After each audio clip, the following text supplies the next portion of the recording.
ایک آیت کا ٹکڑا تلاوت کرنے کا شرف حاصل کیا ہے، جس میں اللہ تعالیٰ نے ارشاد فرمایا ہے کہ جس نے بھی نیک اعمال کیا، خواہ وہ مرد ہو یا عورت، اور وہ ایمان پر قائم رہے، تو ہم اس کو بڑی ہی پاکیزہ زندگی عطا فرمائیں گے۔ آج میری تقریر کا موضوع صرف خواتین ہے، اور وہ بھی ایک ایسی حدیث شریف ہے جو حدیث معراج کہلاتی ہے۔ اس پر میں اپنی بات تفصیل سے بیان کرنا چاہتی ہوں، اگر وقت نے ساتھ دیا تو انشاءاللہ بات مکمل آپ کو سمجھ میں آ جائے گی، اور اللہ سے دعا کیجیے کہ اللہ ہمیں کہنے اور آپ لوگوں کو سنے اور سمجھے اور اس پر عمل کرنے کی توفیق عطا فرمائے، آمین۔ اب آئیے ہم اپنے موضوع پر گفتگو کرتے ہوئے سب سے پہلے حدیث معراج کا خلاصہ بیان کرتے ہیں۔ اس کا خلاصہ یہ ہے کہ ایک مرتبہ حضرت علی رضی اللہ تعالی عنہ، حضرت فاطمہ الزہرا رضی اللہ تعالی عنہ میں نے شب معراج میں اپنی امت کی عورتوں کو جہنم کے اندر قسم قسم کے عذابوں میں مبتلا دیکھا ہے، اور اس کو جو عذاب ہو رہا تھا وہ اتنا شدید اور ہولناک عذاب تھا کہ اس عذاب کی تصور سے مجھے رونا آ رہا ہے۔ سرکار دو عالم صلی اللہ علیہ وسلم کی اپنی امت پر اتنی شفقت ہے کہ ہم اس کا اندازہ بھی نہیں کر سکتے۔ مثلا ایک انتہائی مہربان اور شفیق ماں جو اپنی اولاد پر جان قربان کر دینے والی ہو، اگر وہ اپنی اولاد کو جیل کے اندر سخت قسم کی سزائیں سہتے ہوئے دیکھے تو یقیناً اس ماں کا کلیجہ منہ کو آ جائے گا، اور ان سزاؤں کو دیکھ کر وہ ماں باپ یقیناً رو پڑیں گے۔ اور حضور اکرم صلی اللہ علیہ وسلم کی شفقت اور محبت تو دنیا کی ساری ماؤں سے کہیں زیادہ بڑھ کر ہے، اس لیے آپ صلی اللہ علیہ وسلم نے فرمایا کہ میں نے اپنی امت کی عورتوں کو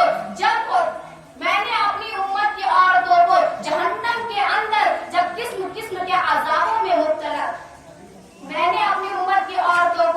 جب ہولناک اور دردناک عذاب میں مبتلا پایا، اس کی وجہ سے مجھے رونا آ رہا ہے کہ میری امت کی عورتوں پر کس طرح کا ہولناک اور دردناک عذاب مبتلا ہوگا۔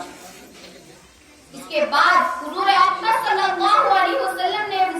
اس کی وضاحت فرمائی کہ میں نے عورتوں کو جہنم کے اندر کس طرح کے عذابوں میں مبتلا دیکھا ہے۔ چنانچہ آپ صلی اللہ علیہ وسلم نے بیان فرمائی کہ میں نے ایک عورت کو دیکھا ہے کہ وہ جہنم کے اندر اپنے بالوں کے بل جہنم میں لٹکی ہوئی ہے، اور اس کا دماغ ہانڈیا کی طرح پک رہا ہے۔ ایک تو خود جہنم کے اندر ہونا بذات خود اتنا ہولناک عذاب ہے، اللہ تعالی ہم سب کو اپنی پناہ میں رکھے، آمین۔ اور پھر بالوں کے بل لٹکنا یہ انتہائی تکلیف دہ سزا ہے، اور پھر دماغ کا پکنا یہ تیسری سزا ہے۔ اور پھر فرمایا کہ میں نے دوسری عورت کو جہنم کے اندر دیکھا کہ وہ اپنے زبانوں کے بل جہنم میں لٹکی ہوئی ہے۔ اب آپ اس کا اندازہ کریں کہ کسی کی زبان کھینچ کر یا نکال کر اس کے ذریعے اس کے پورے جسم کو لٹکا دیا جائے تو کتنی سخت تکلیف ہے۔ صرف ایک ہاتھ کے ہی ذریعے کسی کو لٹکا دیا جائے تو وہ اس کے لیے موت سے بھی بدتر ہے۔ زبان تو بہت نازک چیز ہے۔ تیسری عورت کو میں نے دیکھا جو اپنے چھاتیوں کے بل جہنم میں لٹکی ہوئی ہے۔ چوتھی عورت کو میں نے اس حالت میں دیکھا کہ اس کے دونوں پیر سینے سے بندھے ہوئے ہیں اور دونوں ہاتھ پیشانیوں سے بندھے ہوئے تھے۔ پانچویں عورت کو میں نے دیکھا کہ وہ سور کی شکل میں ہے اور باقی سارا جسم گدھے کی شکل میں ہے، مگر حقیقت میں وہ ایک عورت ہے۔ سانپ اور بچھو اس سے لپٹے ہوئے ہیں۔ چھٹی عورت کو میں نے دیکھا کہ وہ کتے کی شکل میں ہے اور جہنم اور منہ کے راستے اس کے جہنم کی آگے داخل ہو رہی ہے اور پاخانے کے راستے آگ نکل رہی ہے،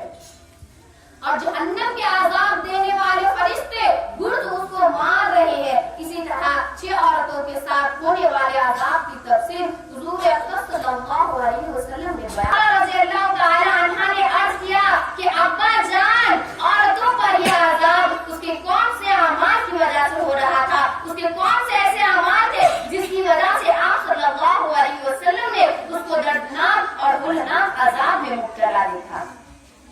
اس کے جواب میں حضور اکرم صلی اللہ علیہ وسلم نے بیان فرمائی کہ جس عورت کو میں نے جہنم کے اندر بالوں کے بل لٹکا ہوا دیکھا اور جس کا دماغ ہانڈیا کی طرح بڑھ رہا تھا، اس کو یہ عذاب